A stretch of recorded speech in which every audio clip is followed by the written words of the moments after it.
Testing audio. Evening. Ooh, sweet. We've got audio. Good evening. Yeah, happy Sunday, everybody. Welcome back to Cast and Camo, everybody's favorite show on Sunday nights. We've got myself, Vexus_X. We've got Chief Fox TV, who baits deer and calls them pets and then tries to shoot them. And then we have Fish Soccer, of course, the professional fisherman, wearing his professional fisherman outfit. And I'm fresh out of the woods, so I'm still wearing my blaze orange tonight. Hope everybody had a great weekend. We're rounding out the weekend. As always, we will start with some housekeeping items that are very short this week. Last week we had Wild Bill on, Texas Select Seasoning. Great dude, great products. Check his website out. Also one of our sponsors. Talking about sponsors, we got Carolina Bass Co. also sponsored. Use Cast and Camo as the code for 15% off on both Texas Select Seasoning and Carolina Bass Company. Anything new with Carolina Bass Company fish that you know of? Any new baits? Just go check it out. Save yourself 15%, and if you spend over $75, free shipping to your door. Free shipping. For those small businesses, made in America. Amazon doesn't even allow that anymore, I don't think. And now he's not only got lures and stuff on there, they've even got fishing poles and if you got your survival food and all that stuff too. So survival food. Sunglasses. You need sunglasses, a cheap pair of sunglasses you don't mind destroying out in the woods or on the lake. They even come in camo. You can does he sell Costas? They're like cheap $15 glasses, but they work for fishing and you don't care if you destroy them. So you know what I'm saying? I always destroy sunglasses, so fly off your over $20 on a pair. See, if you would use your boat fish, you would know that sometimes your hat or your sunglasses blow off your head. Well, if it wasn't blowing a gale every day here in Texas, I'd be out there. Are you in Florida? It's either hot or windy. The other day. All right. Jeez. All right. So that's all the housekeeping we had for tonight. So we're gonna get right into it. I'm excited, super excited. I'm hoping that we don't scare him off too much because I would love for Jamie to be a repeat guest because there's so many things we can talk to Jamie about. But our guest is Jamie Olson, owner of Box Creek Outfitters. We'll pull Jamie in right now if I can figure out how to do that. There we go. Like a boss. There's Jamie. Hello. Hi, Jamie. Look at that. We even got his name on there this week. Weird. I like it. All right. Going all fancy. How are you doing, Jamie? How was your weekend? Good. Beautiful weather. We've been having great weather for Wyoming this time of year. What is the weather normally for early November in Wyoming? Well, we should be getting some freezing temps at night at least. I mean, it was 67 today. It rained yesterday. I was out checking gear and it was gross. Opening day of mule deer season, I think when I got up at 4 a.m. So that would have been October 1st. Was it 59 degrees out at 4 a.m. Full moon, no clouds, beautiful mule deer hunting weather. 87 degrees for a high that day. So yeah, been warm.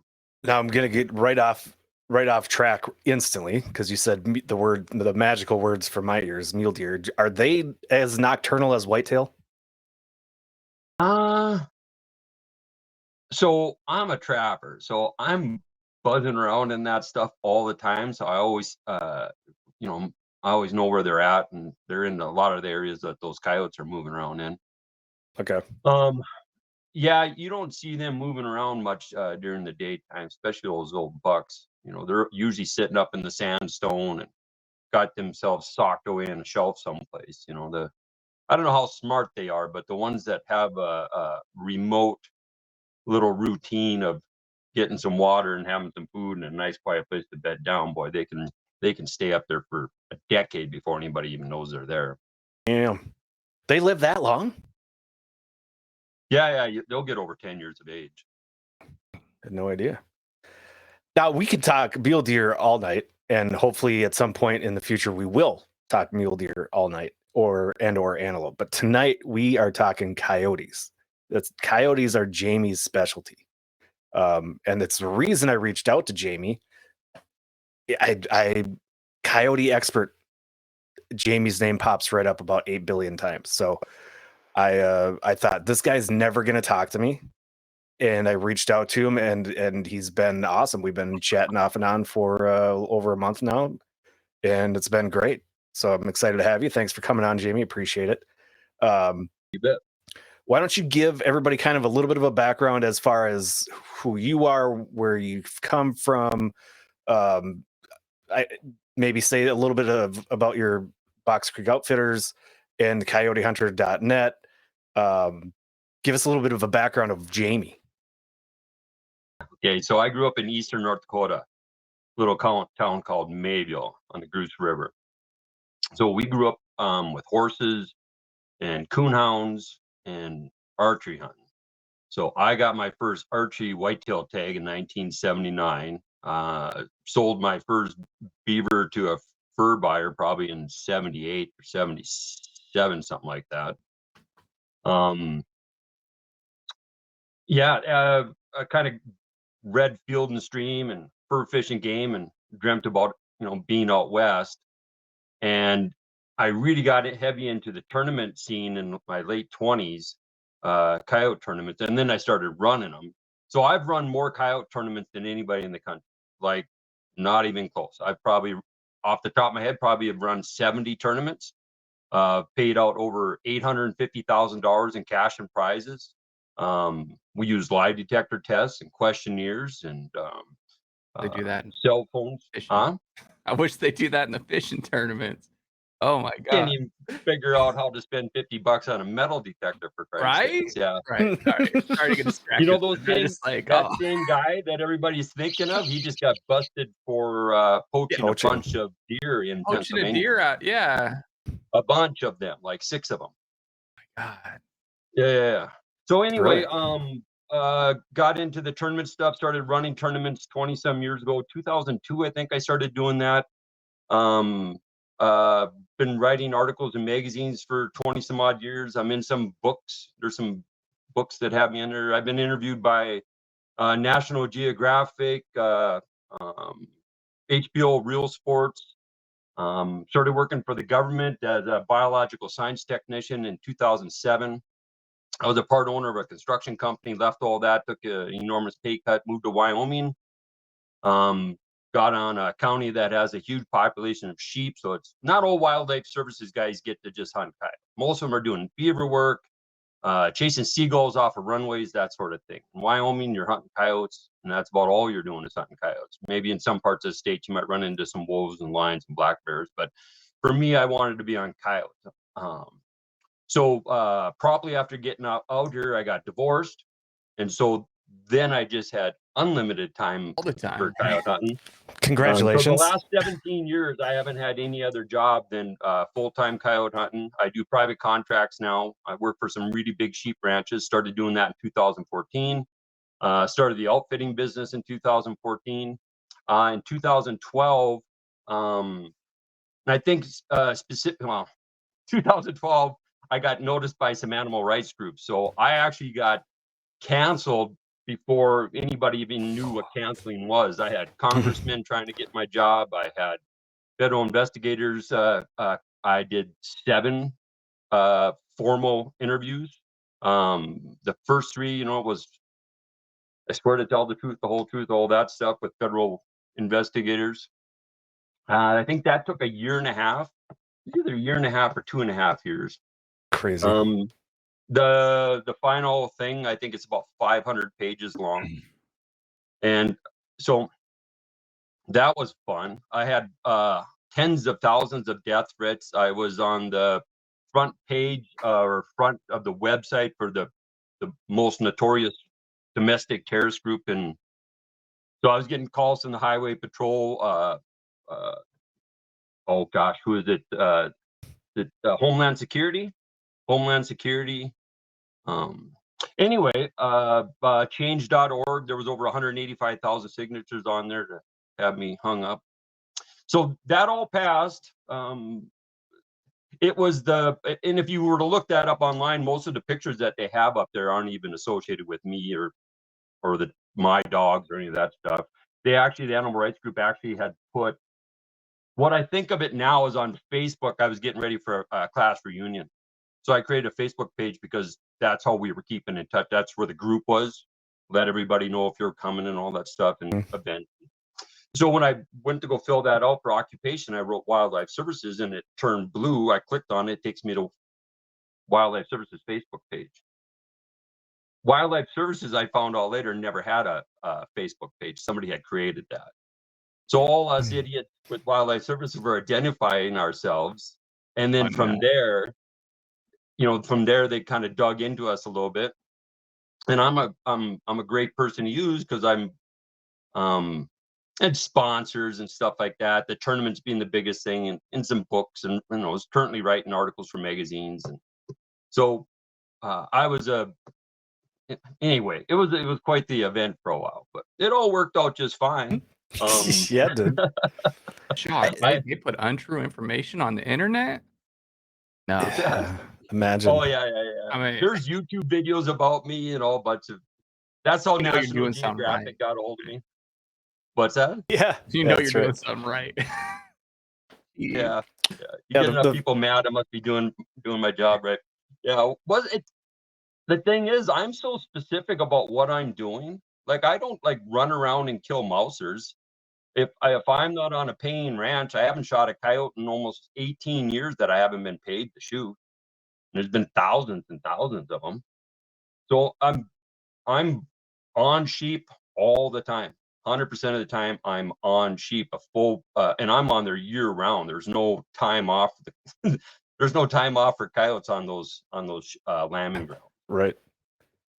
It's kind of funny. The first time Jamie and I talked, he was like, how did you find me? And I explained how I found him. He's like, oh man, I thought you were calling me about all this. And he started going into all of that stuff. And I was like, dude, I had no idea any of that stuff was there, existed. Like, I don't care. Coyotes? Yep. Good enough for me. Let's go. Let's do it. Usually when somebody reaches out, because I've had 3 different production companies wanting to do reality TV show. And so usually when they're contacting me, it's all about that stuff.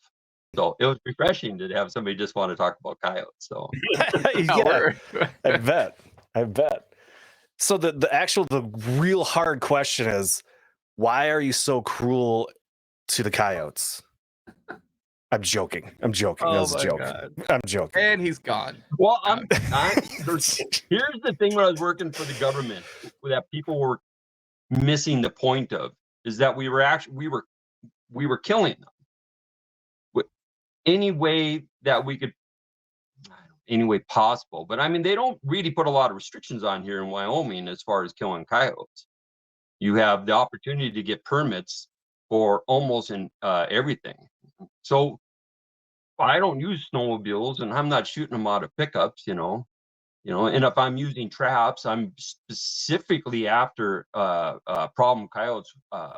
Traps aren't your first go-to. Traps are for me, it's the most expensive way to kill a coyote. An airplane's the cheapest.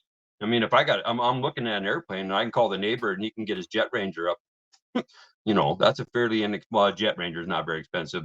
You go out of the back of a plane and shoot coyotes? I worked for the feds. I spent 7.5 years doing that. What? Chopper, like an actual plane. A plane. We would use. I know in Texas you can shoot hogs out of choppers, but I'd never would have thought taking a shot of animal out of a plane. You get pretty proficient with it. So when I first did it, well, they send you to a school down in Cedar City, Utah. So I went to a 1-week school, and the simulators that they have are phenomenal. You're in like a movie theater, sitting in the cockpit of a Top Cub, hanging out the window, shooting at a movie screen with interactive targets, with instant feedback. And the shotgun that you're using is air operated, so you actually even feel the kick. What? And then when you get up in the airplane the first time and you're chasing first you're shooting stationary targets out of the airplane. That's terrifying. And then when you first get on a coyote, so you have a slot that you're shooting in. So you want to avoid the prop, which is actually kind of hard to shoot, And then the wing, again, that's usually difficult to shoot, though I have had coyotes that are above the airplane when we see them, and think about what it takes for that to happen. And then the wheel, of course. And there's times where you're diving on a coyote and you got your feet planted into the back of the seat of the pilot and you're trying to shoot almost straight down alongside the tire. And then the strut, when everything goes right, the pilot will pull the throttle out of the plane. You'll drop out of the sky 15, 20 feet off the ground, and then they throttle back up and squeeze the coyote off to the left. And then as he's dropping into the slot, the pilot will tell you where he's at within that as he comes through the wing. And then you're trying to get minimum of 2 shots off, preferably 3, before you shoot the strut. And then the really neat thing is every time you shoot, as you're getting closer to the strut, it will actually give you a report back. So the pitch of the pinging off the strut will tell you how close your shot is to the strut. So both you and the pilot know instantly when you're close. And if you want to have a sickening feeling in your stomach, when you hear a pitch you haven't heard before, because when you get close, it's one sound. When you get closer, it's another sound because it echoes back at it. And both you and the pilot know. So it's I used to watch that show, The Deadliest Catch. Oh, yeah. They had to throw a camera on us when we're up in the mountains, because a lot of times all you can see is rocks and trees out the windows. And when you would do a pass, when you come back around it, so there's actually the ceiling in the top cubs is plexiglass. And the reason why it's plexiglass is so you can see through it. And the reason why you're seeing through it is so you can see the ground as you come around on your loop. You can keep track of the coyote. So I'm watching the coyote through the ceiling until we get into the wing, and then the pilot picks him up. So I'm talking to the pilot. He's picking him up in the wing. And then as he comes through the wing, he's dropping into that slot. And so he'll tell me, top of the slot, left end, by the big tree or by the sage bush or by the rock. And then as that coyote comes down and picking up, so we're talking back and forth to make sure I see it. And then once I pick it up, the window will come open and I'll pull the gun out, and there's a cadence to all this, this stuff. Gun coming out, safety off. You get your shots off, and then you do the loop, come back up. Yeah, it was pretty intense. So I thought, yeah. Dude, but what would happen is I'd go out in the morning and I'd locate coyotes, try to find these coyotes on the sheep, on lambing grounds. It's very specific. We weren't flying around just to go kill a coyote. I would rather do that with a rifle and dogs. It's much more enjoyable. I mean, you can get a little woozy flopping around up there. Anyway, so then once I'd locate some coyotes, I'd call the pilot up.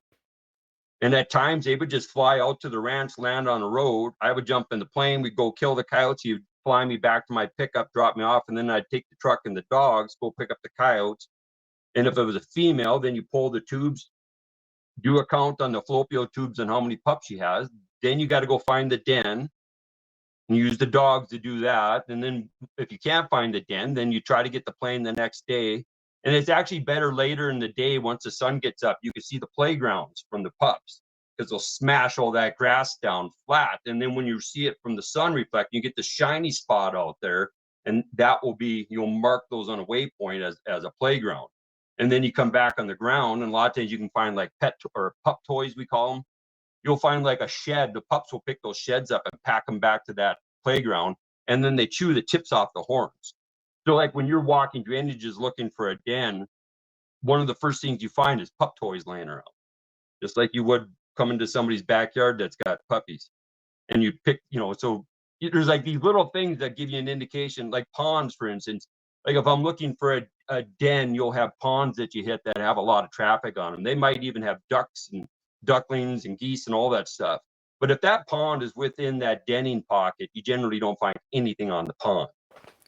And so a lot of times with this type of work, people get so focused on the things that they can see, they're always pointing, like the 8-year-old, he's pointing at the poop on the ground, you always have that buddy that points at every track, points at every poop, fish. But one of the things that if you spend enough time out there, you realize there's it's just as important to understand what should be present and then acknowledging that it's not there and then trying to figure out why it's not there. And with some animals, predators specifically, bears and lions and all that stuff, being able to identify what that food source is. Like for me with bobcats, I'm rarely trapping bobcats on sign. I trap bobcats specifically on food. For me, it's pack rats. So it's travel ways to and from pack rats. If you find like a toilet, if you find like a communal toilet, you don't trap the communal toilet because you're going to kill your female. If you kill your female, that's going to be the golden goose that's attracting all your males. And so you find the around that, like a wagon spoke, the female's in the middle, your cat, your communal toilet, all those toms are checking on her. That's why there's shit everywhere in those little sandboxes. And then you start finding the pack rats, start finding the food sources around those, like a spokes on a wagon wheel, and you could trap those areas, avoid your female, or just coyote trap we can coyote trap our bobcats out here. You don't always have to be up in the rocks and stuff like that. Those big toms are out there chasing antelope around. We don't have much for rabbits anymore, but I'm really rambling on. I'm sorry. I'm just jumping. You're good. No, you're good. Interesting. But the denning part, so the airplane, so they would drop me off, and then I'd go locate those coyotes that we just shot. We would flag them. The pilot would drop down just like a crop duster and drop flags on those dead coyotes. So they got a big streamer out there. And then I'm working the dogs. The dogs are out working in front of me, picking up those coyotes. Anyway, the denning part, and then if you can, if the weather has to be perfect for the flying, but if you had days where the weather wasn't great, I would just drop the dogs and we'd go after them with the dogs. And the dogs would do all the work. I had my Dan dog. He would know when we're coyote hunting. The second I'd sit down with the rifle, all three of them would stand around, look around, and then Dan would start barking. And he would bark and bark and bark 3 minutes at a time, and then just stop and stare and listen, and then bark, bark, bark, bark. Could be 15 minutes into it, and you'd hear a coyote way out there, because if you're denning too early in the morning, trying to hit the adults might not be on that den pocket, and the pups might not say a word. Sometimes you'll hear the pups go, and you'll hear the adults a couple miles off scream at those pups, and you won't get those pups to go again that morning. And the adults will come running in, and if they see those dogs out there working, there's a proximity thing, and each pair is a little bit different about what they'll tolerate. But if you get that proximity right with those dogs, it's the best hunting you'll ever have, because the dogs will run out, work those coyotes all up, and then bring them back to you. And was it last spring? The spring before last, on one stand, we had 4 adult coyotes coming off of a den. And there was 3 wet females in her, 1 adult male, 2 dry females. I think there was like 6 adults total, snared 2 of them, and then found the den and got the pups. But it was like a postage stamp size area, and we had 3 wet females inside. There's probably 3 square miles, but everything else around that is heavily hunted for coyotes and a lot of gear. And anyway, sometimes you have neighbors that are growing coyotes for you, which helps keep me in business, I guess. Is the coyote population ever going to be under control? Because there's some truth in so what you guys are having problems with in Pennsylvania is a lot. So like an old coyote for me in my country is about 3.5 years old. It'd be rare for us to see anything over 4.5 years in this area. I'm willing to bet in your area, you probably got 10-plus-year-old coyotes, 7.5, 10-plus-year-old coyotes that are running around that have seen everything over the years. I've seen coyotes where the teeth are just rubbed right down to the gums. And when they have pups, they pass all that shyness along. When you have a heavily trafficked areas the way you guys do, I don't think the coyotes are any different. I think if you picture a coyote up and put him out here, he would behave just like you would expect him to behave like a coyote out here. I've hunted in Minnesota so much, and I've hunted in Prescott, Arizona, where we would park on a city street and jump the fence and go coyotes right behind there along the golf course and all that stuff back 20 years ago, 25 years ago. But those coyotes would act one way when they were in town, and they would tolerate human presence a lot. I mean, they'd be walking right down the sidewalks. And then you would find that same coyote 2 miles out of town, and if he's seen you, he's running scared. Mm-hmm. Yeah. Our There's coyotes, a lot of Sorry, is there something crazy? Like I was seeing the other day, like there's coyotes in every major to mid-sized city in the U.S. and most of the smaller cities too. Like literally, like I see him here. Like I live in the Dallas-Fort Worth area. I'll see him in town, like or at the parks and towns and stuff around here. Like, have you heard that, or am I just getting out of nowhere? I'm pretty sure they're found in almost every major city where you'll find people. There's coyotes there. There used to be big other apex predators that would keep the coyote population in check, and they just did a better job of killing all those.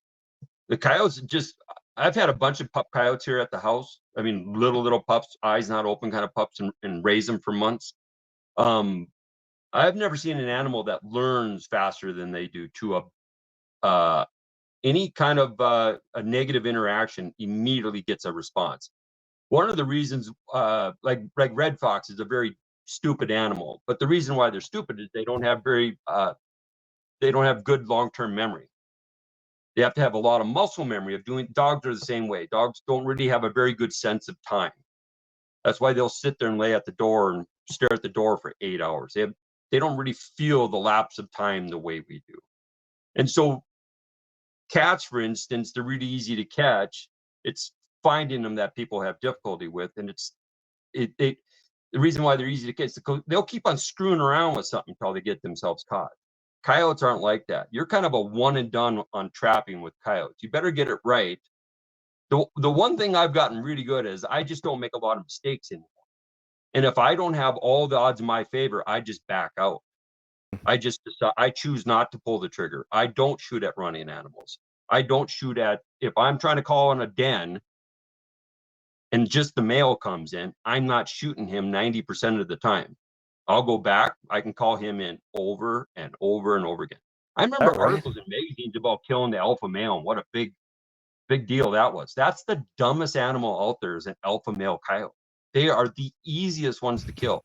Find yourself a dry female that's 3 years old, that's a beta, scared of her own shadow. That's a difficult coyote. In chat, and I don't know the answer to this either, and you keep saying it. Someone in chat wants to know, what's a wet female? You said wet and dry a few times. Now, look, can I take a stab at this? Yeah. My assumption is you're talking dry female is not going to be breeding and a wet female is still breeding. Oh, in heat, red is presently bred. So a wet female. So you have loaded. I got another one for you. A loaded female.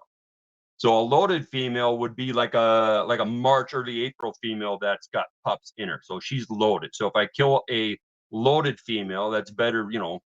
They're easier to dig out of a fallopian tube than they are a hole in the ground. So we tried to do a lot of aerial work in March. Expected that you'd find more loaded females at the pub or the bar.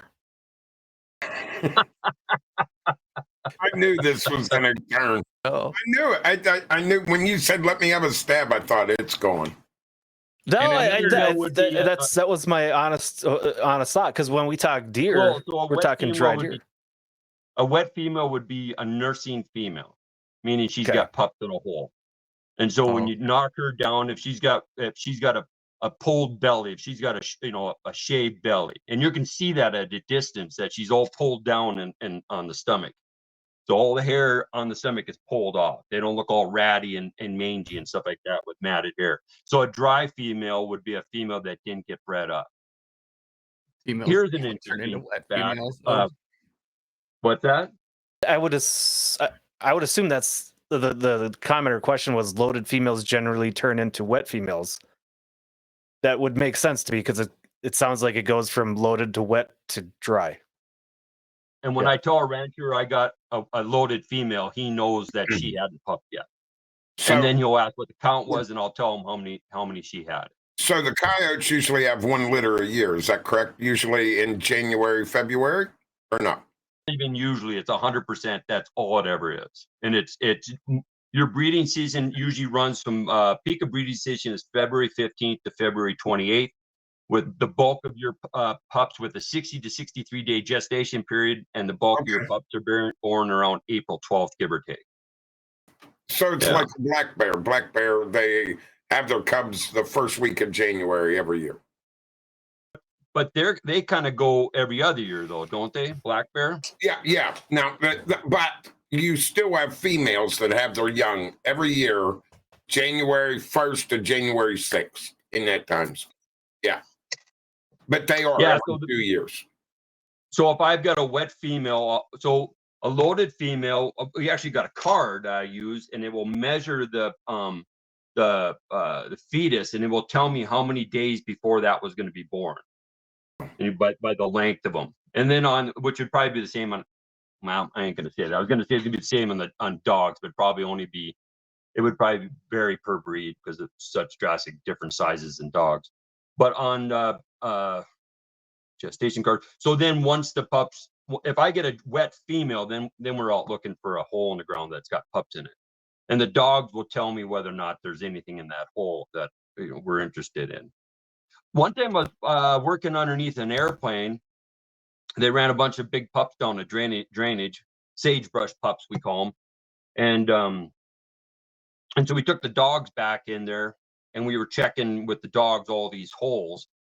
And I came up on one, and you could see dirt being kicked out of it. And the dogs were all spread out on this drainage. So the dogs weren't with me. Close by, you're whistling, here they come. But I stuck my arm down that hole because I'm just thinking we've been chasing coyote pups all morning, right? It's like I'm right down to the armpit, and I grab the back leg of this thing, and I drag it out of the hole, and it's a badger. And I had him by the back foot. I'm not a big badger, but does it matter? Does it matter? First of all, you went noodling in a hole in the ground. That's the first mistake. Noodling a badger. You're my hero. That's why I won't go noodling. All right. You just I just watched a podcast with a guy talking about noodling. And he said that snakes and snapping turtles won't be in that box because it's too far away from oxygen. That's like 99.999% of the time. The only thing that would be in those holes underneath the bank, stuff like that, would be. Yeah, I'm not really thinking about sticking my hand in one of those either. But that's what the guy I don't care. There's a chance. All right. So you're telling me there's a chance, and I love fishing, but I'm gonna use a fishing pole. Have you seen an alligator snapping turtle? Water moccasins, beavers. Nope. I had a buddy of mine got bit in the arm in the forum. We used to float the Red River and hunt beaver with 22 Magnum 22s, and you could shoot 20, 30 beaver in a day, And back then on the carcass, we were getting about $18 a piece. So over a weekend, we'd turn in 60, 70 beaver. All that one weekend, we had 80. But anyway, he went to go grab one, shot it, thought it was deadpan, and he reached in there to grab it because they'll fill their lungs up with water and go under. So you get up on them with the boat real quick and grab them. Anyway, he got bit through the forearm and, snapped down on it, drew blood on both sides. They're nasty beavers. There was a question in chat, and again, just a reminder for anybody watching or listening on any other platform, we are live on Twitch every Sunday night, 7:00, Cast and Camo. There was a question: what do you do with the pups? Well, you dispatch the pups, and we do it with gas cartridges that pull all the oxygen out of those dens. And so job's got stuff you don't like. This is the least sexy part of the job, okay? But the reality of it is, if you remove the pups, the adults will quit killing sheep. There's studies that show this. Usually within 3 days, they're done. But if you just kill the adults and leave the pups, not only will they eat grasshoppers and such and keep themselves going, but they also will cannibalize each other. And if they're old enough to make any noise whatsoever, generally, at least in a higher density, highly populated area, they'll readily adopt and feed somebody else's pups. And so you really don't have any options other than remove the pups. And so you verify that so you pull the fallopian tubes, you count on how many, there'll be a attachment point on those tubes, and you can count and know exactly how many pups she had. And then what you'll do is after you've dispatched the pups, then you'll remove the pups from the hole and count those and make sure because if you leave one behind, it's just as bad as if you left a dozen. And I've had the most I've ever had in one hole was 17, and that was a double den. The most I've ever had in a loaded female, I've had 13 on 2 different occasions. Those older females generally will have anywhere from 8 upwards to 13 pups. Historically, I think the high is 17. Yeah, so and they can be sexually viable. I think on early litter, late March would be an early litter. I think you'd have pups that could be sexually viable on the first year. And so, I mean, it's not like pigs for Pete's sakes, but they can, if you leave a few behind, it don't take long. So back to your question about whether or not they'll ever get them out of, under control, they're just not willing to take the steps necessary to do that over a broad area, you know, because it really would come down to bait stations, you know, when they were using 1080, it's such an exclusive predicide. Like, if I'm understanding correctly, such as an eagle coming up and eating on a bait station that was loaded up with 1080 and a horse. And so back in the day, you were supposed to have one bait station per township, and it would be generally a horse or something of that nature. An eagle couldn't eat enough in a single setting. It has to do with their metabolism, but also the amount of bait that they would take in order for it to be lethal. And it's just that's a very specific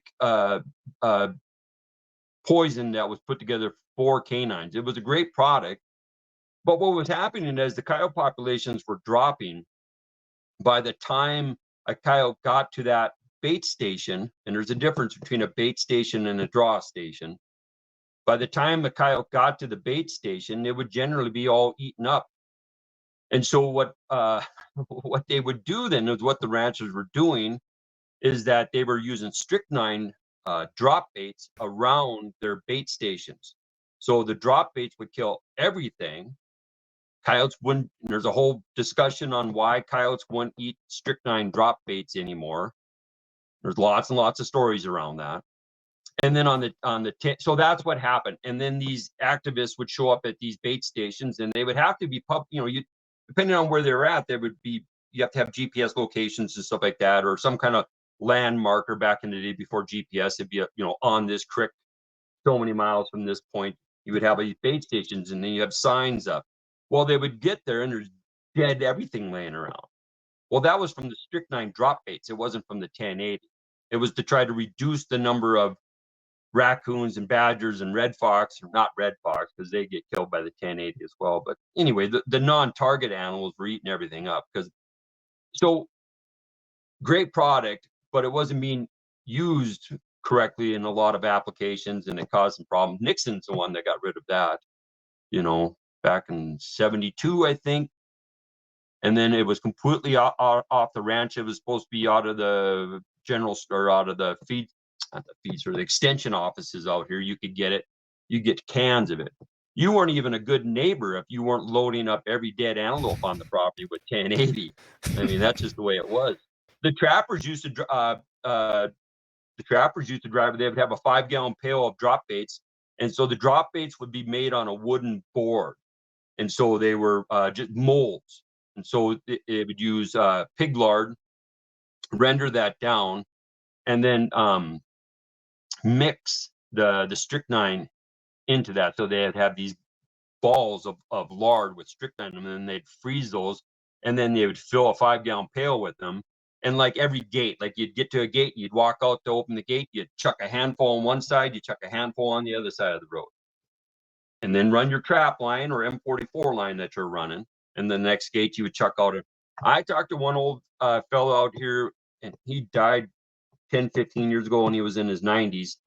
And they used to fly around in an airplane and put out drop baits in the neighborhood of 10,000 at a time across 5 counties. Now, back in the day, this was perfectly legal, but when I'm talking, I'm talking like 50s. But, I asked him one time how many coyotes he had killed. He had no idea. And I said, well, how would you know when to stop? He said, when I didn't see any coyote tracks anymore. So we just keep on putting drop baits until there was no more coyote tracks. So I'm not that guy. So I mean, like I'm very specific. I mean, it ends up when I first got out here was the numbers were pretty impressive. But nowadays I'm just a professional trapper working on a big sheep ranch, and my numbers are pretty consistent from year to year. I mean, right now I'm doing 70 to 80 coyotes a year on 97,000 acres of deeded ground. And then on the total throughout the year, it varies, but it might be upwards of, I think it's about 144,000. And it's not even counting any of the state land or the BLM. So once you get, and the neighbors have to cooperate, every fence line that I trap on has a professional trapper on the other side. So if we get a coyote that's 3 years old, they've seen a couple of things. Ours are, the way I think of it, like say if you're breeding dogs and you had 160 years that you've spent on a specific bloodline. So if you think about coyotes in Converse County, they've spent since the 1860s, back in the strychnine days, they spent about 20 years out here strychnining the hell out of everything. They've been trying to kill coyotes out here. And the first ones that die are the ones that make noise. You haven't seen anything like it out here.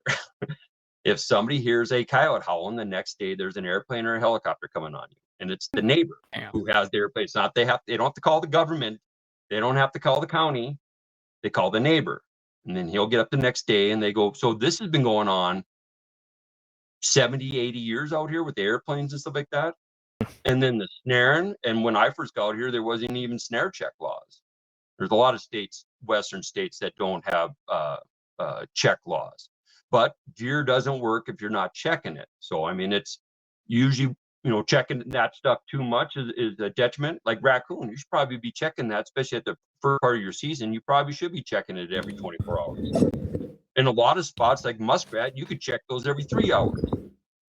So, I mean, if you're a production trapper, the notion that there's a bunch of trappers out there not checking their stuff, it's just kind of, you're going to have a guy that does that, I suppose, but they're not running any kind of numbers. And a lot of times those guys rarely, don't really know what they don't know. I wouldn't say that they don't know what they're doing, but most guys just have no idea how little they know about this passionate thing they have. They watch the Outdoor Channel or watch somebody on YouTube, farting around with it. But it's just like a plumber, right? You got the guy that works for cash, and he's a general guy, and he can come and change out a P-trap on your sink.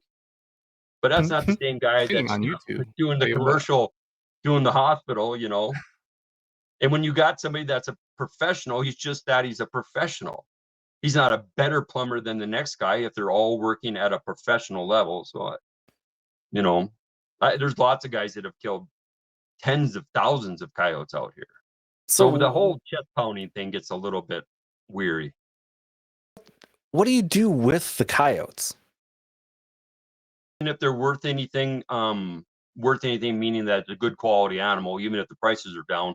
Like last year, I didn't sell any coyotes. I kept all the ones I kept, but I didn't put up very many. I just was trying to put up the very good ones. Sell the furs, or yeah, there's so November, December, maybe into January a little bit. You can look at some good quality fur out here. Our cats are always worth big money out here. We have the best cats in the world. But like a July coyote isn't worth anything other than it's, I get a bounty for the ears, and then I take a picture of it. I have an invoice, I send an invoice to the rancher at the end of the month. But I have a picture of every single coyote I've ever killed since the time I've moved to Wyoming. I think the amount of guys, there's so all those tournaments, right? So there's a number of guys, and some of them even have podcasts now. I would know because I knew the people from their town. I would know because they would post this stuff on my website, all these pictures. There was one guy in particular, posted some picture of him with like 20 dead coyotes or something like that. Well, I was friends with the other two guys. So there was two different pickups that had gone out hunting. One truck did really good, the other truck did okay. And when the kid took the picture, he took all the coyotes in one batch and just put it up and just, and he would do that all the time, and just everybody would think it's not up to me to like type out online that happened. It's just it's like those two guys that got caught cheating at that walleye tournament. I've done enough coyote tournaments, when you get guys that are winning these kind of events, and everybody knows what hunting's like, and you have some really good days that are hard to even tell anybody, and it's hard for them to believe the crazy shit you see sometimes. I shot 22 coyotes in 57 minutes one time out of an airplane listening to Nat King Cole. It was December 12th. It was December 18th. It was -12. I mean, it was just one of those mornings. I think I shot 3 quads that morning.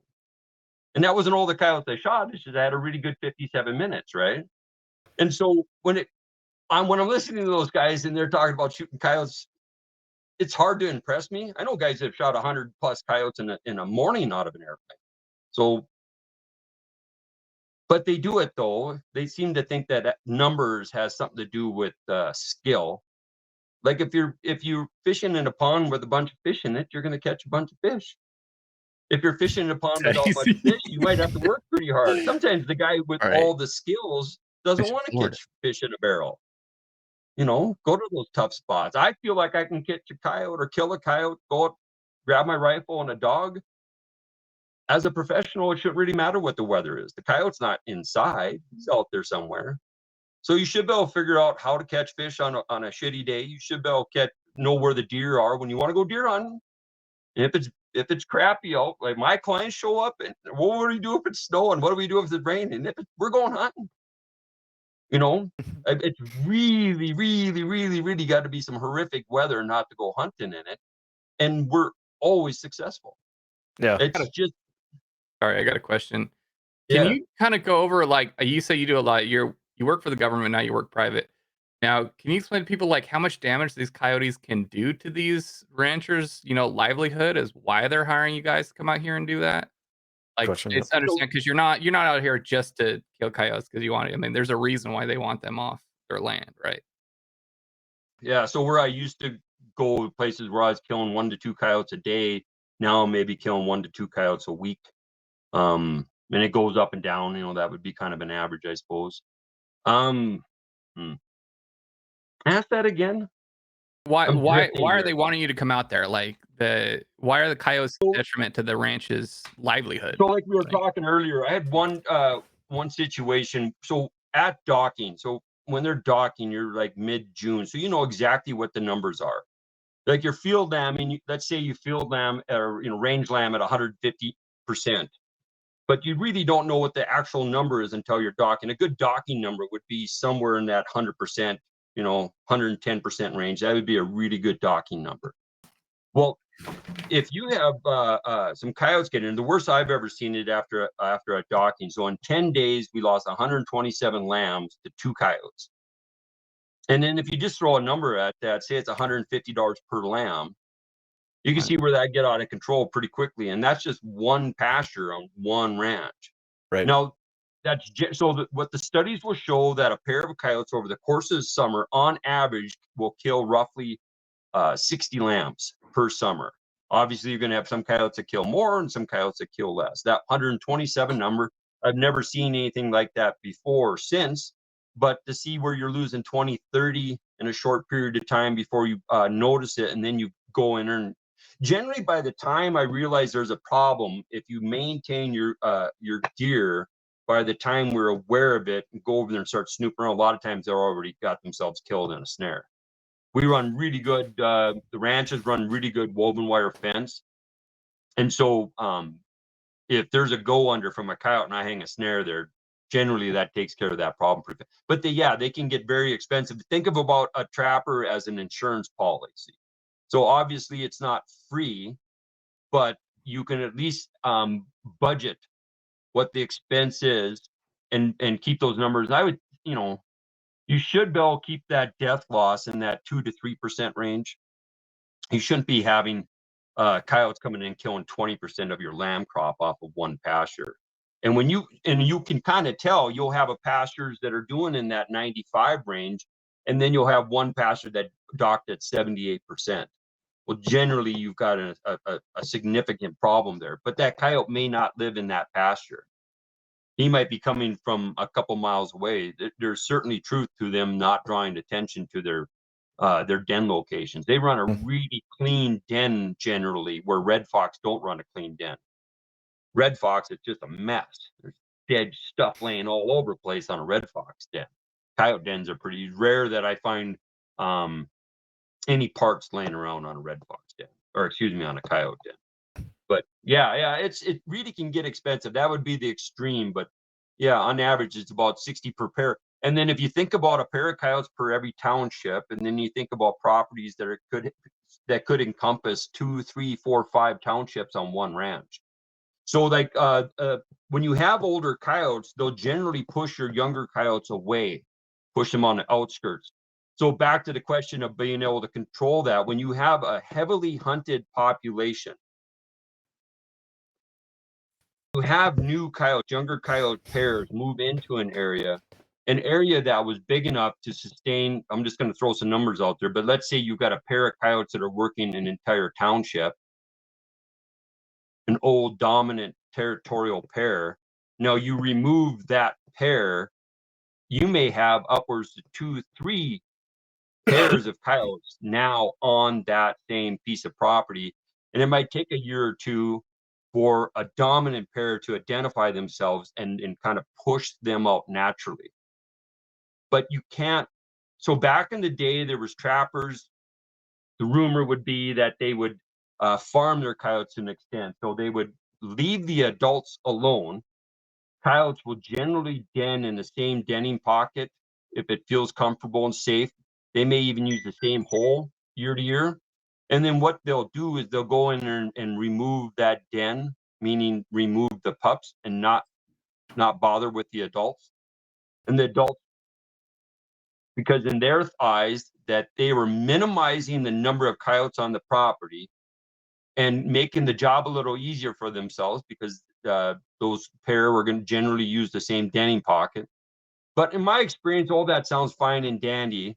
It's like the guys that would name coyotes. When I read these old trapping books and stuff like that, and they're talking about naming coyotes or naming a wolf, to me, if you got an animal around so long that you have a name for it, that means you do not know what you're doing. That you have made so many mistakes. Failing. Oh my God! So they would make these animals into these mythical creatures to justify their incompetence. And they're really just animals.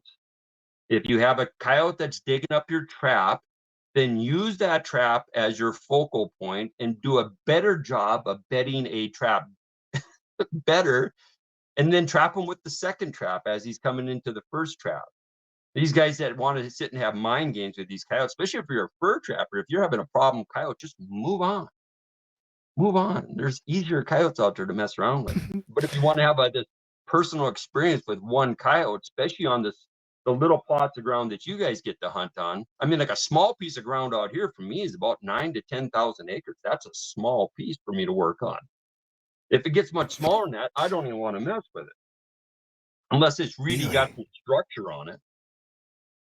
But so what you're telling me is I should start naming the deer to take the pressure off the fact that I suck at hunting deer this year. I think it's fair enough to name a deer, though, because you're watching those for years before they get to a maturity level that I'm just not trying to let them mature at all. I want to get them as quickly as possible. I do not want the rancher calling me up and said they seen a coyote this morning at 10 o'clock in the such and such lambing pasture. Oh, cool note. The pastures out here, a lot of them are named after the ranch family that homesteaded it. Oh. And so like my last name's Olson, so they would say, well, you know, we're gonna run yearlings over to the Olson pasture. So then when I go over there, at a lot of times, or a percentage of the times, maybe not a lot, a percentage of the times, I can find the old shack that the fella lived in. and they would either dig themselves a hole in the side of a hill, put a door on it, or they would try to have some kind of rock foundation. You'd find their little sidewalk, their little paving stone sidewalk, and some of the timbers and such. But they even tried to farm this stuff to an extent when they first got out here. The tumbleweeds aren't native to North America, and we have a lot of cheatgrass out here. Now it's another weed that came from like Russia and stuff like that. When they would bring their seed over with them, they'd bring all their weeds too. Yeah, the Typical Russia. The tumbleweed isn't native to North America. So iconic. It's in all the Western movies. Isn't that We crazy? all know what it means. El Paso. Oh, they raise hell with me because on my fence snares, when the fall, when they start blowing around, they'll plug up everything. I'm constantly pulling.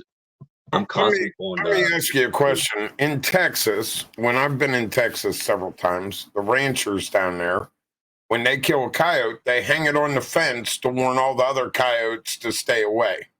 I see that a lot in the southern part of Texas.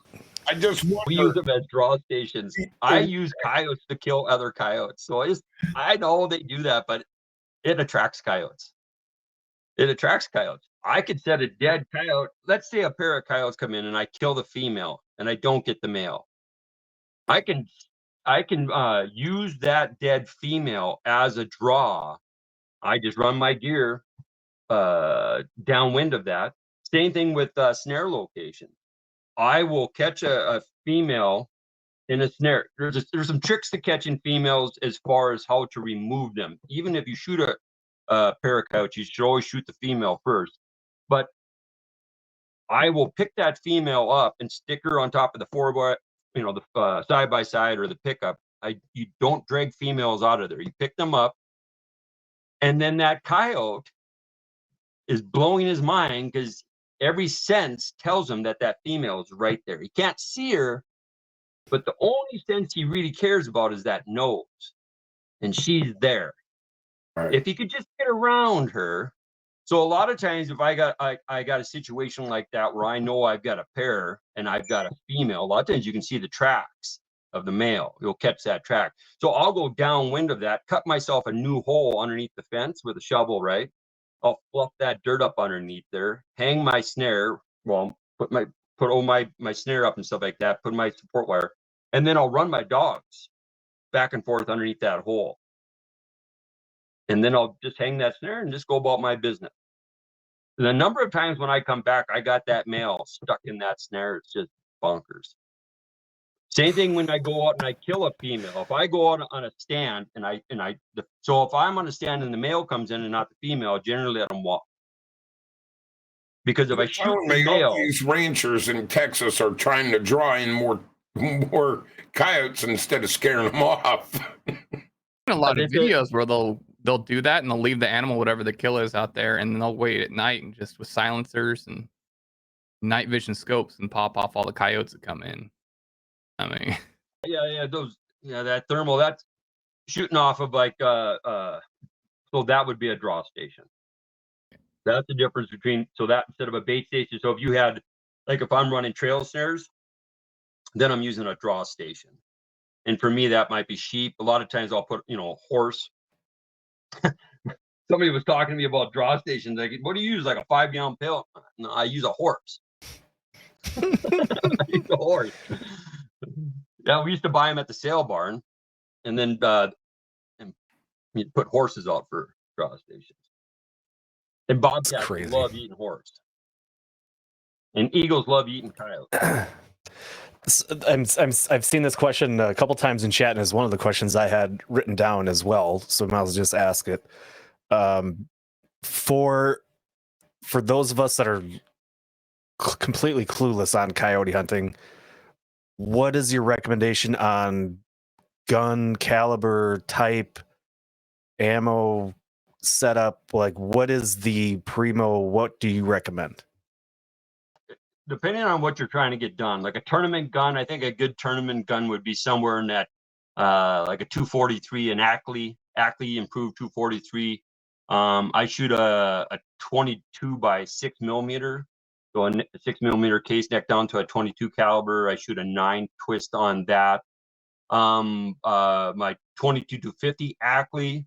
I'm shooting that at so this is so as a fur gun, a 52 grain Bowtail Sierra hollow point, and I'm shooting that really, really fast. Okay, and I'm at elevation out here, so when I'm giving you these numbers, understand I'm probably 5,000 feet above you guys, and so I'm shooting that at 3950 is what I'm shooting that 52 grain bullet on.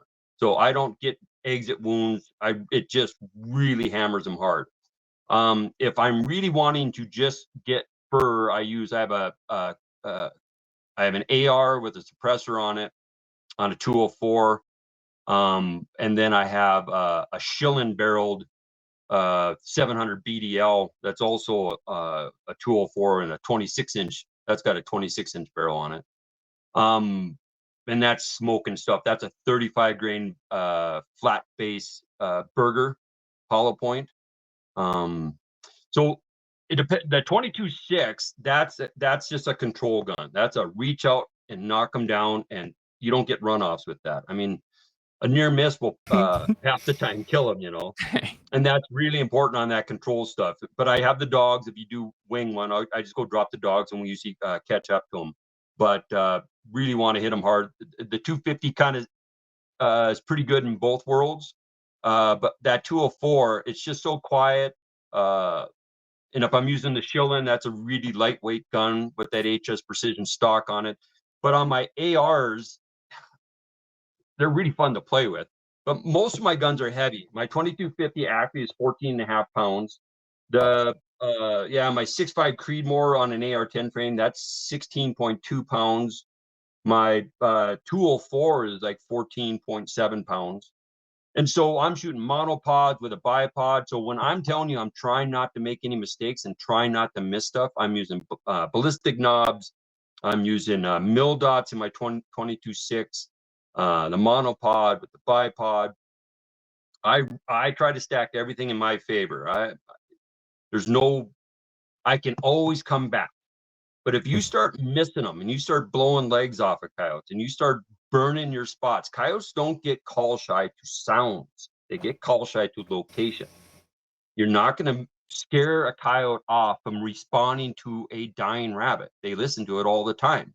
It's not just when you're out there.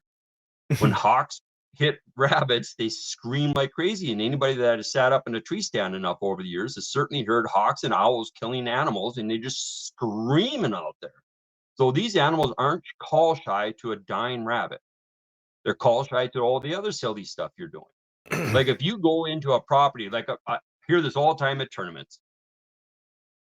Got this piece of property. The guy's been seeing coyotes back there, and they've been leaving it alone, which is a good idea before a tournament. Leave that stuff alone. But what do? The day or two before the tournament, they're going to go scout it out, and they run through there with a different vehicle. You know, there's some stuff you got to do.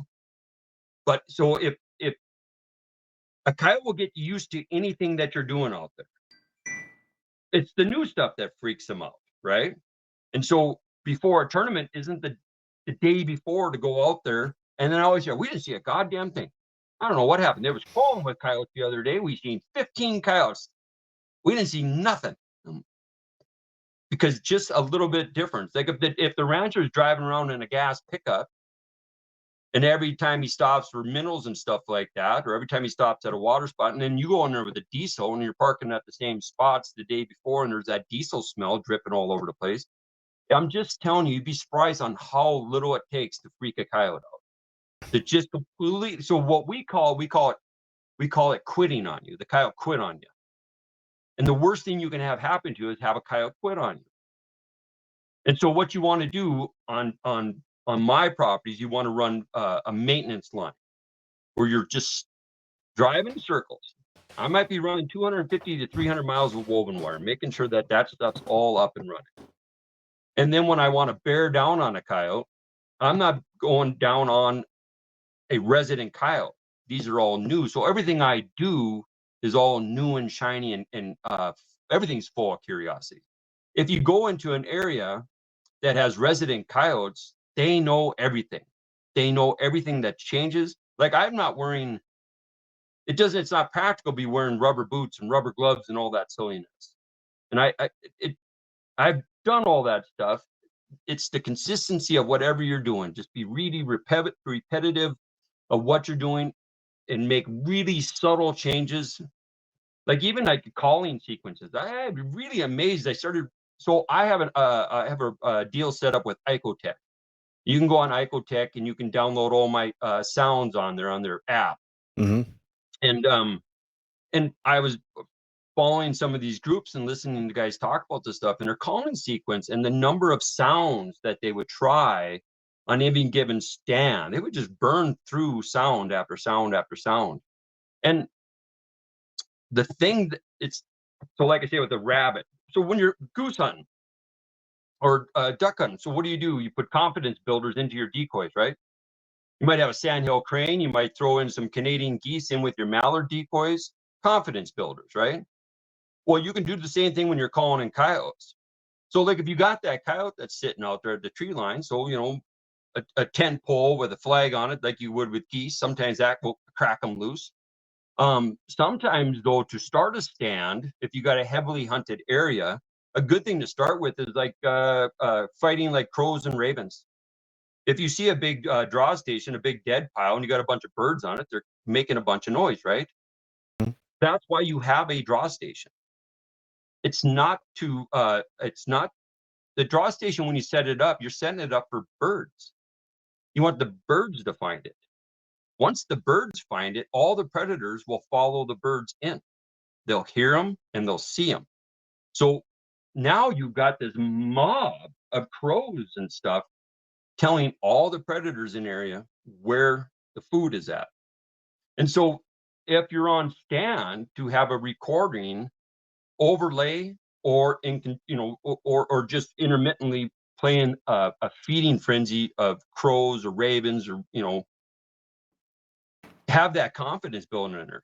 The whole Coyote thing over the years, that's another one of those deals where a Coyote was a hurt pup, and so like people would use it for a callback.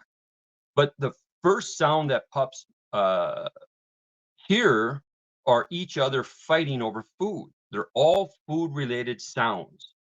And so they have this hormonal response to certain things. And a Coyote, I think, is misunderstood as a, pinching the toe of a pup, being some kind of they identify that sound with food, is what I'm trying to spit out. They're identifying that sound with food. And if you can grasp that if you throw like some crows in there fighting and ravens in there fighting, and then do your rabbit distress, and this is all intermittent. You're doing it for 30 to 45 seconds, and you may not make another sound for 3, 4, 5 minutes, and then you're hitting a little bit of that rabbit distress. They know where you're at. You don't have to keep on bellowing. You don't have to keep. If there's a coyote there, your first sequence, if he heard it, he knows exactly where you're at, and he's trying to figure out whether or not he can eat you. And then you can have a discussion about where you're sitting. Trappers are really good at knowing where coyotes are going to be. Coyote callers, the good ones, generally know where the vantage point is, so they can see the coyote where he's going to be. And you have to be able to recognize where those coyotes are comfortably going to approach you.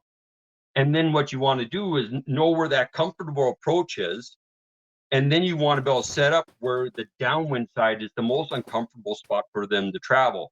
And sometimes you may even have a quartering wind at your back because if you know where the coyote's coming from, that's not as big of a deal.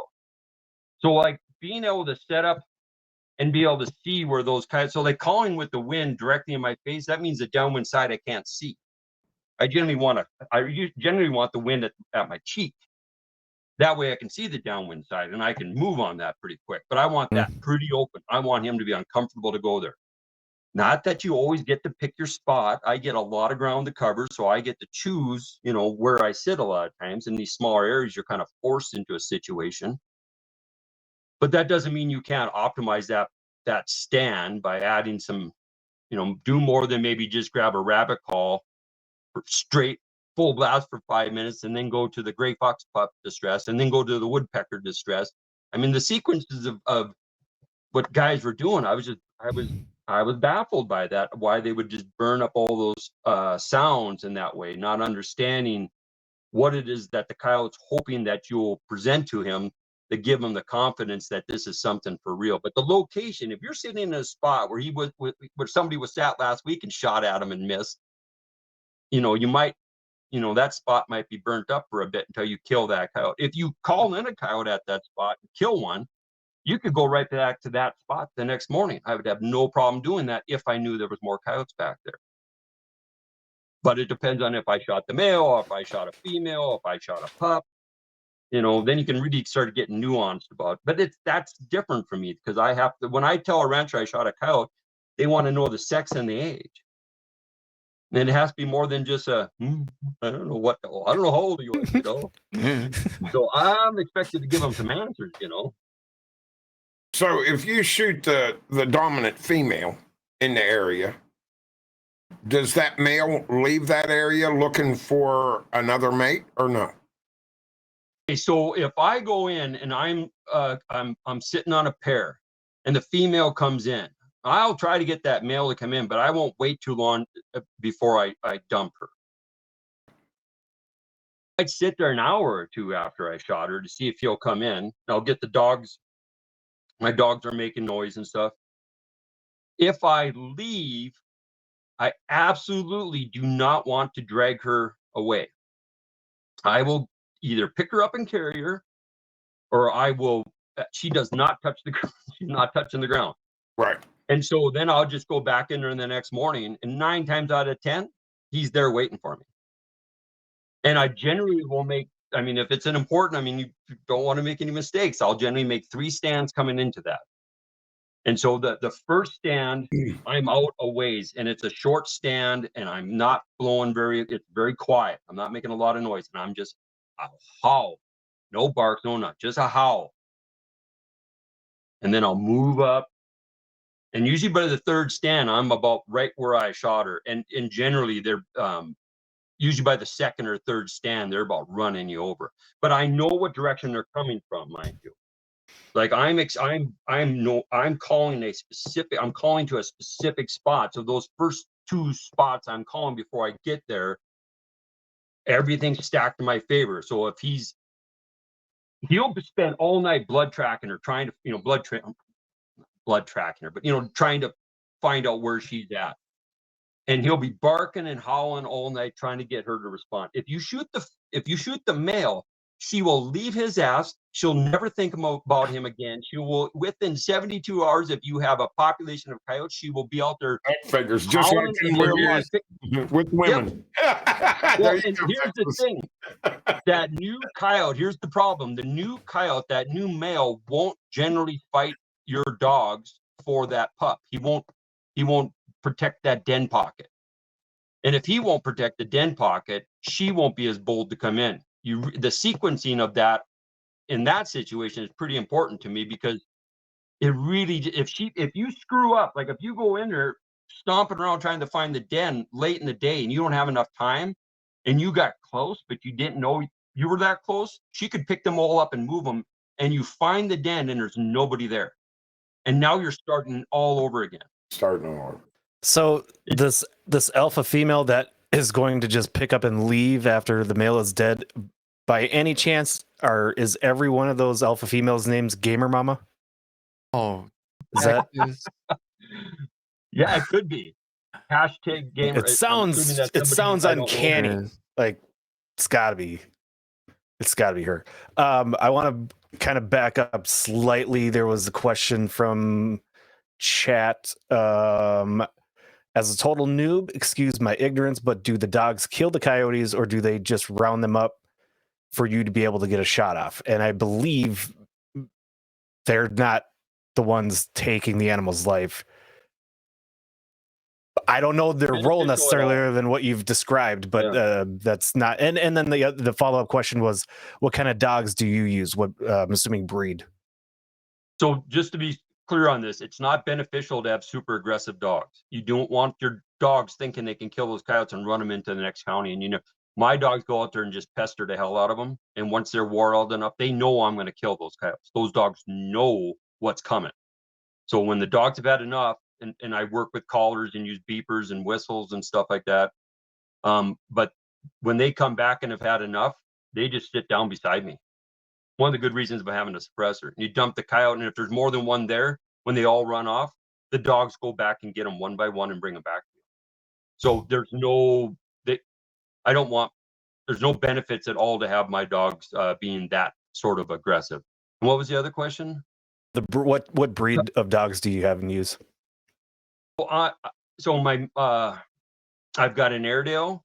I always run really high, they're really expensive dogs, but Airedale Terriers, the standard. I don't get those. I think they call them Roosevelt Airedales. You don't want a really big dog for this, right? And Airedales are really good on a hole, really good at denning. They're really exceptionally good at it. And what you want to do is you want to breed some terrier back in. So I run curs. I run mountain curs, and they're just a phenomenal dog. They do great. Doesn't matter the temperature. It could be 120 degrees and they're ready to go. Doesn't matter if it's 40 below, they're ready to go. Airedales don't do as well in the heat. But when I'm running drainages, that's the dog that's going to really let you know that they just don't give up on a hole. And so that's what I'm using. But you spend, I spent almost 20 years breeding curs to get the ones that I want. So it's tough to go get, if you're a trapper, if you're a professional trapper, you're making your own lures, you're building your own snares, you're modifying your own traps, and you're breeding your own dogs. It just, you're looking for something very specific. And I don't have any, I move dogs to where they need to be. I don't have any dull knives in my kitchen. You know what I'm saying? They've got to be absolutely exceptional. And I'm willing, so I breed, I pick through there. If there isn't anything for me, I move those all along. I don't put pups down. There's always a ranch that needs a yard dog. There's always a family that needs a pup. And the exceptional ones that you see out of there, I make sure they go to the right trappers. But it's really a process, because those dogs have to have a lot of personal drive for that sort of thing. It's like a duck dog. If I got to teach a dog how to fetch, it's not the right dog for me. I'm really good at putting dogs in great situations, and allow them to be successful, and try to avoid ruining your dog. It's like those sculptures. It was like the sculpture of David. You just try to chip away. The David was already there. You just try not to screw it up. So if you have well-bred dogs, you just try not to screw it up. And there's lots of things you can do to screw it up, especially female dogs. But you really got to handle them with kit gloves. That the old school way that I learned when I was a kid, watching those old houndsmen. That isn't how you do things anymore. We all know better. There's those dogs want to have a good time. It's just like people ask me if I ever have bad clients. I never have bad clients. They're all coming out here to have a great time. I have shitty guides sometimes that have expectations of their clients to be just like them. So, yeah. So, just because you have a piano doesn't make you a pianist, So one question. A week and a half ago, me and my son both shot 2 male coyotes on our farm, maybe 500 yards apart. One was one day and one was 2 days later. So both were males. One seemed to be a younger male, not half as big as the one that I killed. I killed a larger one. So we screwed up by shooting them males, basically. Well, this time of year, though, they aren't. Yeah, so this time of year, you're going to have your dominant territory pairs will generally be together year round. And I suppose if somebody wanted to sit and argue with me about that, I suppose there's probably situations where there's a legitimate argue that isn't the case. But I would think generally your overall population, age of your population, at least on an older age population, those pairs are going to run together. But you're going to have 2/3 of your coyotes are probably going to be unattached. They're going to be betas, or as they call subordinate. They're going to be moving in between territories. You don't ever have coyote packs. Coyotes don't pack up. What you have is intact family groups. So when you have intact family groups, what you might have had there is a male and a previous year's pup still in the same area. But I don't know what your densities are like over there, and I wouldn't know what your average age of your coyotes would be. See, the coyotes that we have here, it seems like we got a lot of coyotes here for some reason. A lot. Ideal in here, so I'm moving a second. Yeah. So one of the other questions I had for you is how do you tell the female from the male when they're out there 200 yards and hold up on you? Well, so I bet you can tell the difference between a male and a female bear most of the time, but not most all of the time. time. Yeah, I can. Yep. And so I've been guiding and hunting black bear for 20 some odd years. And the reason why I sit in the stand with the client is because that's the toughest part. Is telling the difference between the males and the females, and then trying to guess the age at any distance, right? Right. So coyotes are the same way. I've just been doing this for a long time. I know what to look for. Most of the time, I'm right, but the faces will look more. Let me think here. So like the appearances are going to be sharper, and they're going to look more feminine, just like an antelope buck or a whitetail buck with the Roman nose, the sway belly. They might even have a sway to the back a little bit.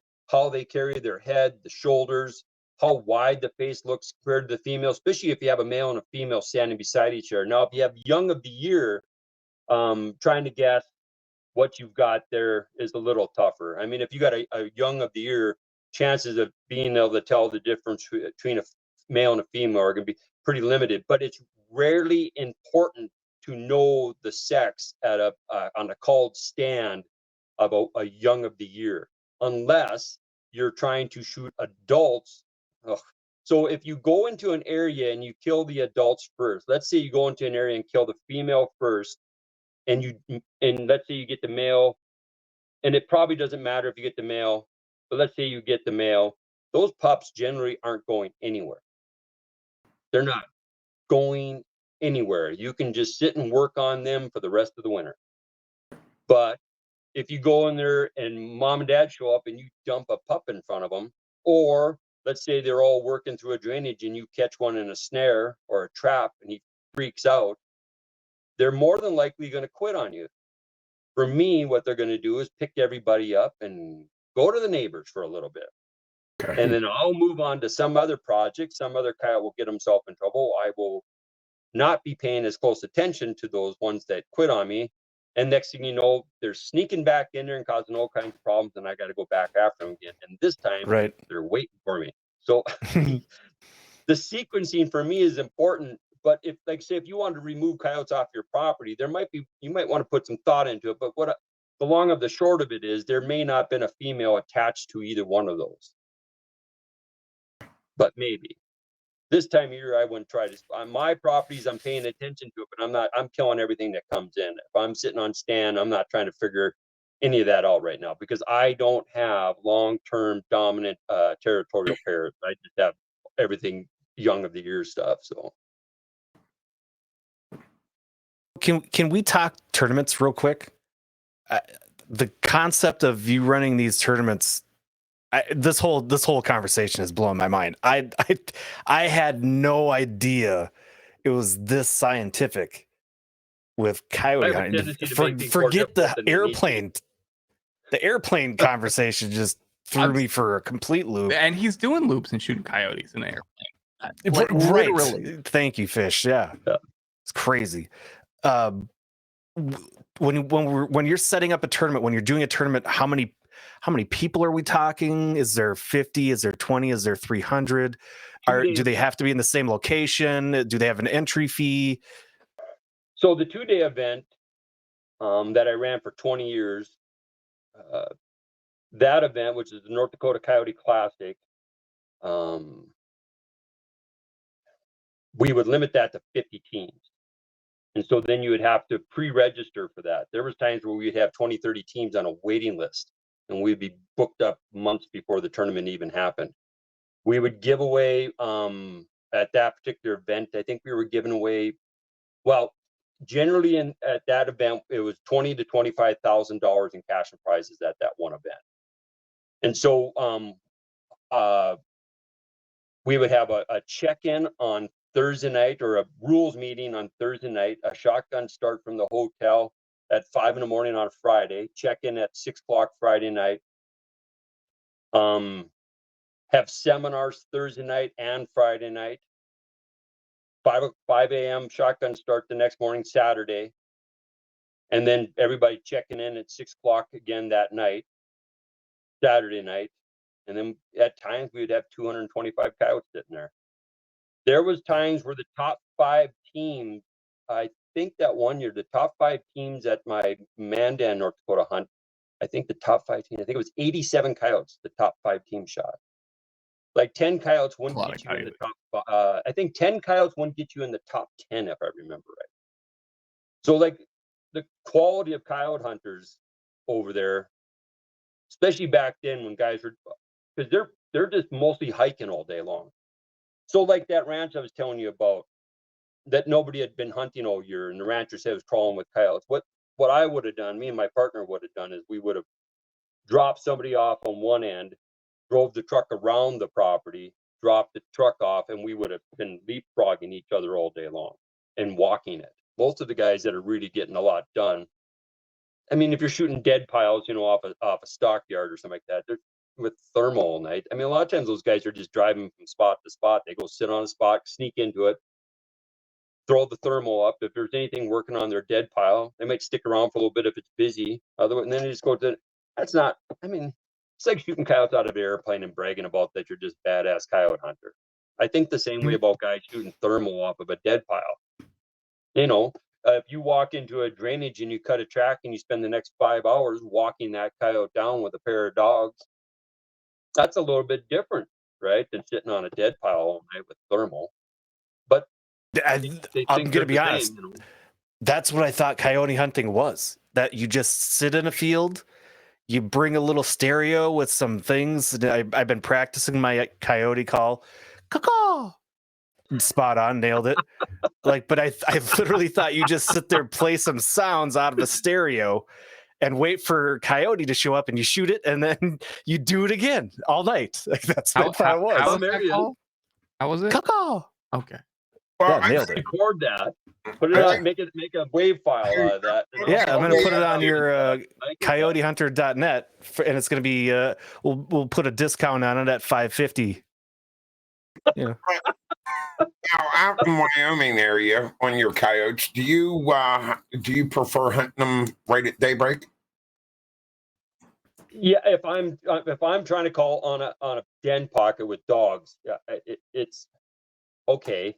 So here's the thing about that. You know where I'm coming from with it already. Yeah. Yeah.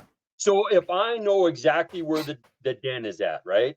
Mm-hmm. The old saying is that you want your feet in the den when you're working with dogs, right? And so proximity is everything. But you want to be there when the adult coyotes are there. Right. And so if I'm already there with the dog, there's a percentage of those coyotes that won't come in. But if they're already there and you sneak the dogs in on them, you get them so close that they have to fight. So sunrise, generally, those coyotes are out hunting. And I know this from 7.5 years and 16, 17, 18, probably close to 1,800 hours in the back of an airplane hunting coyotes, that generally they're nowhere close to the den at sunrise. If I ask a rancher, if a rancher says he sees a coyote, the most important thing he can tell me that time of year, meaning March, April, May, June, the most important thing he can tell me is the time of day he's seen that coyote. 1 o'clock in the afternoon. Yep. What percentage of your fish are on what percentage of your lake? Yep. Same thing with coyotes. They run a township, but they're living on maybe a 5 miles. Wow. It might be a postage stamp that they're on, depending on what the terrain looks like. And so you want your coyotes. So most of your coyotes are going to be back at the den pocket somewhere around that. If I'm going to throw a number out there, I'm going to tell you it's 8:32. That's a great time to be calling on a den. Not necessarily with your feet in a hole, but you better be looking at it. As late as 10:30, you might be sitting there for hours. If I know where it's at, I'm not calling much. I'm letting them know I'm there, and then I'm trying to see them. But if you're there and they think there's a coyote there, there's a percentage of them, because I am dealing with generally younger pairs. Now, if you're dealing with older pairs, all bets are off. They might just come completely unglued no matter where you're at. Doesn't matter the time of day, they're looking for a fight because they're used to fighting. If you got a high density area with dominant territorial older coyotes, they're used to fighting to an extent. And so most predators are going to run away from your dogs. Coyotes don't. My dogs are trying to kill them. And you have to have dogs temperament that allow the coyote to think that that's a possibility. So anyway, again, I'm just kind of rambling on. I don't know where we started there, but my interest was on that is because we used to ride around in northern Pennsylvania in the mountains. We would start at 4 o'clock in the morning and start driving the back roads. And we would stop in the howl. Stop in the howl. We get an answer, we mark it on the GPS and go. Now, we were back there a half an hour before daylight, where we got them howls at from 4 until 6 o'clock in the morning, and then we would call them areas. And those were usually the most progressive areas. But as the day progresses, it got so much harder. And usually at 1 o'clock, you was dealing with nothing in the daytime. So the best time to locate coyotes for a fall hunt would be probably the fourth week of May through the end of June. And what you're trying to locate is pups. And you're trying to locate pups in a den pocket. And then when you go back there in the fall, they should all still be mostly intact within those areas at all hours of the day. And so so locating in the morning, now again, you're doing it in the fall. That's going to be different than what I'm specifically talking about in the spring. But let's say you're trying to work up for a tournament, or it doesn't matter, a weekend hunt, right?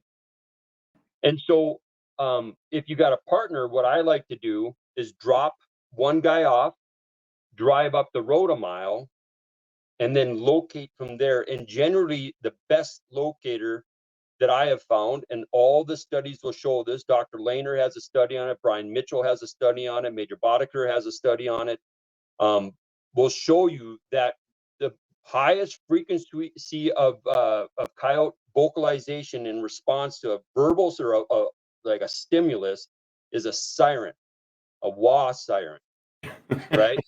And then from there, it's your recorded group yip howl. And then from there, it's an open reed howl.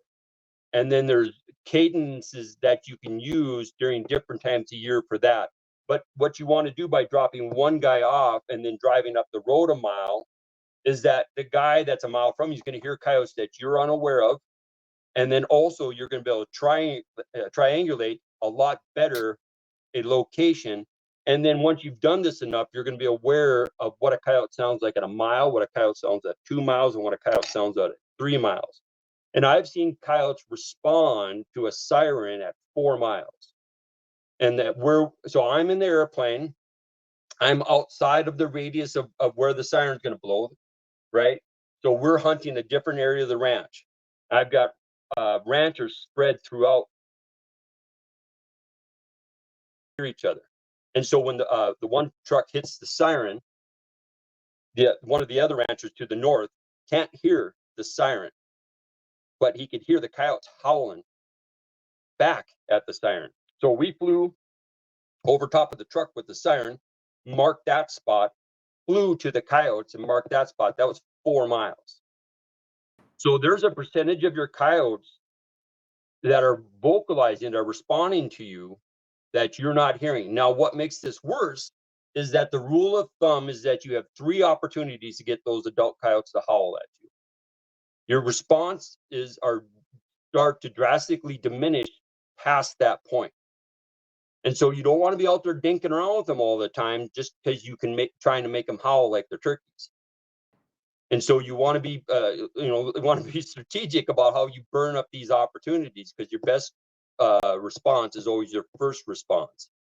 And then you have to be concerned about proximity, because you don't want them running at you and then see you out there dinking around with your pickup.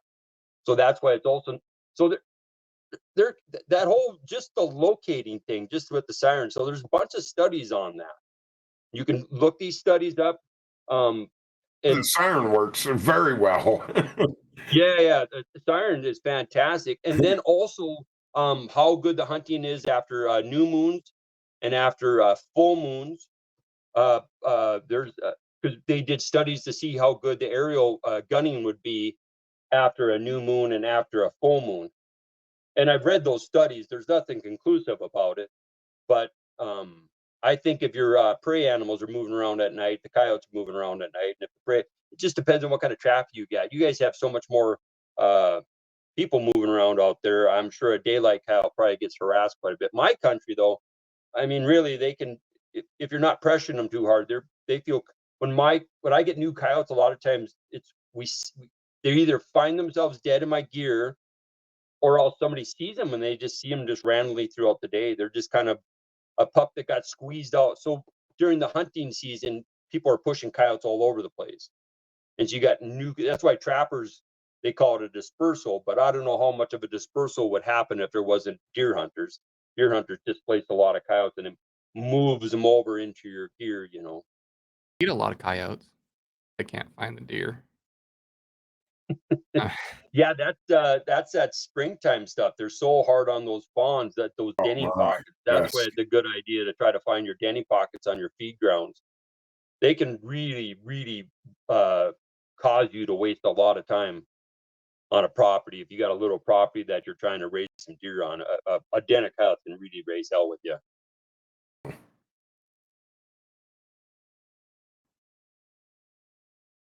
Oh. Texas. Who's got their mute button on? Vexus, we can't hear you. Mute button. My mute button was on. I had no idea. This is coyotes. I had no idea. This is either. This is freaking awesome. They're so fun to hunt. Very fun to hunt. Yeah. I'm forget deer. Animal. Deer dumb. Deer is stupid. I'm done with those. I'm switching coyotes. I got the call down. But, nailed it. Fair, I'm sure deer taste a little better. You'd rather have venison. It's true. There's a couple books for guys to read if they're into this stuff. One of them would be the Clever Coyote, and by Stanley P. Young in Jackson. Stanley P. Young was the head of the back in the Biological Survey days, back in like 1918. He was the head of for the federal government, the head biologist for the federal government until he passed away in like 1969. He's written all the major apex predator, as far as I'm concerned, the definitive books on the bobcat, the mountain lion, the wolf, and the coyote. Another one is The Voice of the Coyote by Dolby. That's another by Frank Dolby, Dolby. That's a great book. Wolves of North America. That's a great read. But the Clever Coyote really kind of gets you into, kind of the history. There's some just fantastical stories in there. There was a trapping, a bounty town in Kansas back in the day. And the story goes that there was a 1 mile by, I can't remember how many yards. It was 20 yards, 30 yards wide of just, when you brought your cart into town, you brought it in on wolf carcasses. They said that the road was paved with wolf bones. It was just white with bones. And so the strychnine days from like 1886, let me think here, 1866 to 1886, something like that, they would run behind so when you would get the buffalo pelts, the wolfers, as they called them, would come along behind that, and then they would pack all those buffalo carcasses with strychnine. And then they would camp out there for a couple of days, pick up all the dead wolves and coyotes. And then once they had a good enough stack of them, then they would haul them down to these bounty ticket areas. And back then, that was like some really good money. I think there was something like if it was 25 cents for a coyote, or 50 cents, 75 cents for a wolf, or something like that. And they could kill 6, 7, 8 wolves in a night on those killing fields from those getting the buffalo pelts and all that stuff. So there was a whole industry started back in the 1860s on killing coyotes. There's one of the earliest municipal check that was written in the United States was in like 1627. It was to pay the bounty on a wolf. It was back in the 1400s. All the royalty had paid wolfers on staff. I mean, if prostitution is the oldest profession, wolfer has to be right up there, top 5, because everybody's always had to deal with them. When you watch those old John Wayne movies, and they had the picket fence around the little towns on the East Coast, and they had all the trees cut around. That wasn't to keep the Indians away, that was to keep the wolves from in there killing all their livestock. All the blockades and stuff that you would see in those old movies. I mean, I think they kind of portrayed them that way, but that was to keep the wolves out of. Because if the wolves killed your cow or your goats or whatever, there's a good chance you were going to starve to death. So predation was like such a huge problem on the East Coast. That's why they killed all those wolves off, and the coyotes were able to move in there. If it wasn't for killing all the wolves, we wouldn't have coyotes all over the place. Is that why we're trying to bring the wolves back? No idea what they're thinking with that. Because we know wolves don't kill deer. They don't decimate the deer population at all. Yeah, pretty hard on those moose, aren't they? I promised I wasn't going to bait you, and then here at the end, I bait you. Okay, so I was flying around in an airplane, and we were south of town here, up in the mountains, and shot some coyotes that morning up on sheep, and we were just running the perimeter of this big valley up there, and there's some yearling calves they had just brought up, or yearlings, just yearlings. I shouldn't say yearling calves, but yearlings, right? And it looks like there's a calf walking away from them. And I go to the pilot, and I go, "What the hell is that over there?" He goes, "That's a wolf." So we went burning, whipping and spurring, over there. I've got video of him. So I used to have a pair of sunglasses that had a video camera in it. They weren't keen about us videotaping stuff, but I do have some. I got video footage of that damn wolf, and we had to get a permit, so we couldn't kill it. And he was coming right out. We should have killed it. He was coming right out of those yearlings. A black wolf, big son of a bitch. He didn't even run from us. I got video of him just looking up at us, and we're like 15 feet above him. He's just looking up at us. Just no. Like, I wish you would. Try. Try me, bitch. Right. Well, anyway, so we got a permit, and so if we would have ever seen him again, but that's the way it is with wolves. They just cover so much ground, and he's not attached to a pack.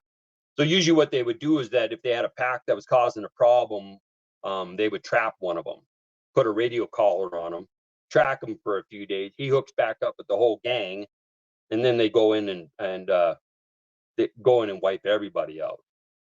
There's no Gotcha. Yeah, if you got a whole pack that is working on livestock, it's tough you can't just take one out of there and the problem will go away. That's a true pack working together. Many individuals from different families, where coyotes don't do that stuff. That's interesting. Jamie, can we do this again? Will you come back? I could do this for hours. It's exhausting, my friend. I don't even know we covered all coyote stuff. Like, we might have to come back to that. And eventually we'll get to your outfitter. Eventually. You want to plug your outfitter before we get out of here? Yeah, I've been dropping the website in the chat off and on. It's Box Creek Outfitters. Mule deer and antelope. Do a lot of antelope hunts and a few mule deer hunts. Archery antelope, rifle antelope. Yeah, it's Wyoming. And how early do people have to book you? Immediately. My mule deer hunts are all booked up. I have openings in archery and still have a number of openings in the rifle, but really trying to get that archery filled up. I think I got 5 more openings in my archery, will be all filled up. I'm a dyed-in-the-wool archery hunter. I love archery hunters. So do you have something for old people, like wheelchairs? You can push me around out there in the field so I can go kill an antelope. We'll get you a crossbow. We'll get you a crossbow, and we'll just park you in one of the blinds by a tank. Crossbow, I mean, I got a crossbow. Heck, we're already halfway there. And I got a buddy. Don't give him a raven. I got a buddy that lives right out there by you, so I can just shoot right out there. Yeah, and come out and do some prairie dog hunting too. I'd love to. I would love to do that. I could come out here. We'll go prairie dog hunting. You can shoot a podcast from town here. It'd be awesome. Yeah. Time to come is like the second week of June, and Okay. I've got a couple private prairie dog towns that I don't even shoot on. That'd be a blast. Some bait. That'd be a blast. Yeah, you want to burn up a bunch of ammo? That's the way to do it. Oh my God, yes. So, what's the best gun to bring for them? gotta be 22, right? Yeah. I really like shooting that Ackley of mine, that 22-50 Ackley. That just does. In the 22-6 though, I hate burning that barrel up on that particular gun. But yeah, I like that. I like that 243, 22 calibers. If you really want to reach out there, it's nice to have something in that all the way up to a 6.5 Creedmoor. You know, So say, would a 22-250 be all right? that's perfect actually. Using my That's 30-06. That will. So what you can do is that's kind of like a mortar like shot. Creedmoor. You kind of shoot the base of the mound, and everybody just flies all over the place. There you go. You can do that. That would I be used to shoot those awesome. VMAX ballistic tips, or the VMAX, I guess, Hornady, Where'd 55 it go? graders Where'd out of what that. go? Oh God, yes. Yeah. we'd be banned for That'd be sure. great. It'd be great. Well, I appreciate Jamie. I appreciate you agreeing to come on the show with us. This was better than I could have ever imagined. I know Fish learned a lot. You And blew my mind. Chief, he knows everything. there's a lot too. There's a lot of people in our Yeah. channel saying they learned a lot tonight. They're writing You down probably, everything in Jamie, the you probably notebook. can't see. You probably don't have the stream up, but there's been a lot of activity. A lot of people, they're super interested in what you're talking about and what you're saying. People are taking notes, so fantastic. Yeah. Don't forget, you guys, you can Box spend Creek hours on- Outfitters. Yeah, I mean, a guy could talk about steel traps forever, trail snaring yes. forever, M44s, and I talked to you a little bit about that Snare M44 traps, for too. getters. The snare trap would be a good section to bring up too sometime. Well, you said you make your own traps and snares and stuff. I mean, I'd love to learn way more about that too. You kind of have to get, that gets into a whole, Yeah. whole, Ball game. that's a whole nother, what do they sell, a rabbit hole or whatever. You could really go down that hole a long ways. It's another coyote hole. Yeah. All that stuff is so much fun. Well, I appreciate Awesome. it, guys. Well, Great conversation. Yeah, absolutely. This is fantastic. And everybody listening, don't forget, follow us on Twitch, Cast and Camo on Twitch, Cast and Camo TV on YouTube. Soon we will be on iTunes and Spotify, working on that right now. I'm inches away. Just with hunting this past weekend, I got a little busy and didn't get into the weeds on some of the stuff. But don't forget, Texas Select Seasoning, Cast and Camo, code 15% off. Carolina Bass Co., 15% off. Use code Cast and Camo. And Jamie, thanks again. And we're going to see everybody next Sunday night at 7:00 as usual. Thank you, Jamie. Thanks, everybody. Guys, Guys, have a great night tonight.